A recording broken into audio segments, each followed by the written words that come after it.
Ethics पर किताब लिखने वाले आईएएस अधिकारी डॉक्टर नागार्जुन गौड़ा के साथ संगीन आरोप नत्थी हैं, क्योंकि आरोपों की शक्ल में सवाल है कि एथिक्स पर किस्से लिखने वाला अफसर कैसे ही नियमों से भटक सकता है।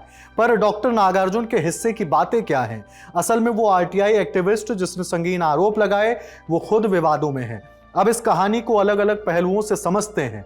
डॉक्टर नागार्जुन गौड़ा कर्नाटक से आते हैं, पर जरूरी बात यह नहीं कि वह कर्नाटक से हैं। अहम यह है कि उन्होंने एमबीबीएस की पढ़ाई की, फिर 2018 में यूपीएससी का एग्जाम दे दिया और आईएएस बन गए। उनकी शादी भी चर्चित आईएएस अफसर सृष्टि जयंत देशमुख से हुई है।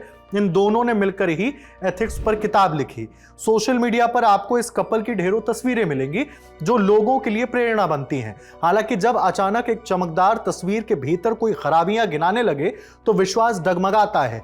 बात आरोपों, जांच और उसके निष्कर्ष से परे हो जाती है। हाल में डॉक्टर नागार्जुन पर करोड़ों की रिश्वत लेने का आरोप लगा। आरटीआई एक्टिविस्ट आनंद जाट के हिस्से का आरोप था कि अफसर ने 10 करोड़ रुपए की रिश्वत लेकर जुर्माने का मामला रफा दफा कर दिया। लेकिन आरटीआई एक्टिविस्ट के विपरीत आईएएस डॉक्टर नागार्जुन ने सफाई पेश की है।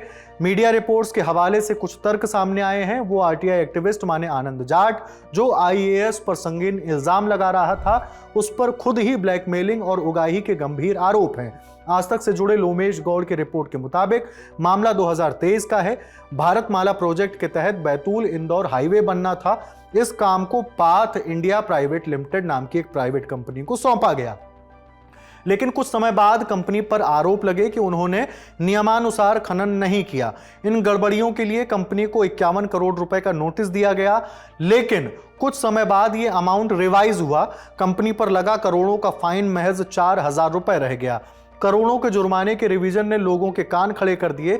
इसी मामले में एक्टिविस्ट आनंद जाट ने आरोप लगाए कि नागार्जुन ने 10 करोड़ रुपए की रिश्वत लेकर ऐसा किया है। जब आरोप लगे तो सफाई भी सामने आई।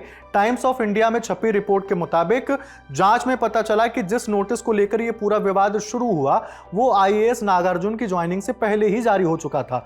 इसके अलावा जिन जमीनों पर अवैध खनन का आरोप लगाया गया उनमें से कई के पास पहले से खनन की लीगल परमिशन दी जा चुकी थी।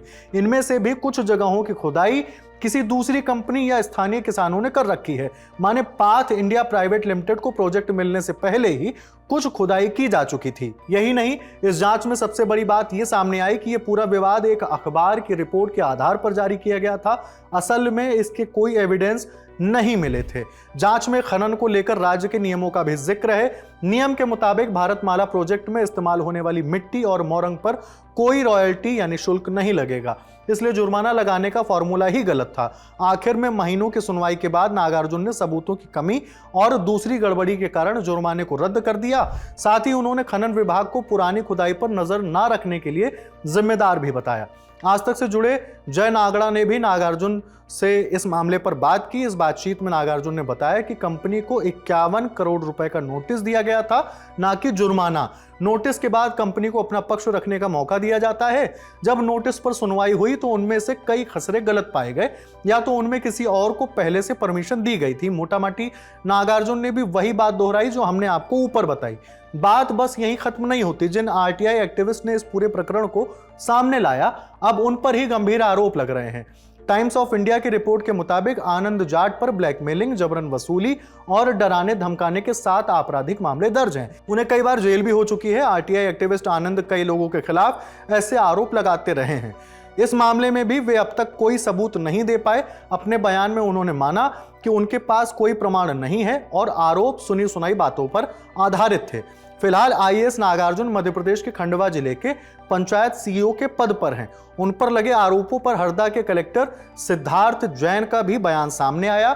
वह बोले, अगर किसी को नागार्जुन के पुराने फैसले, जिस पर फिलहाल हंगामा बरपा है, से आपत्ति है तो वे अपील कर सकते हैं। फिलहाल खबर लिखे जाने तक ऐसी कोई अपील सामने नहीं आई है। बाकी अपने अपने हिस्से के आरोप हैं, अपनी अपनी सफाई है, पर कौन कितना सही है पूरे मामले की जांच के बाद स्पष्ट होगा। इस केस में हर अपडेट द ललन टॉप आपके बीच रखेगा।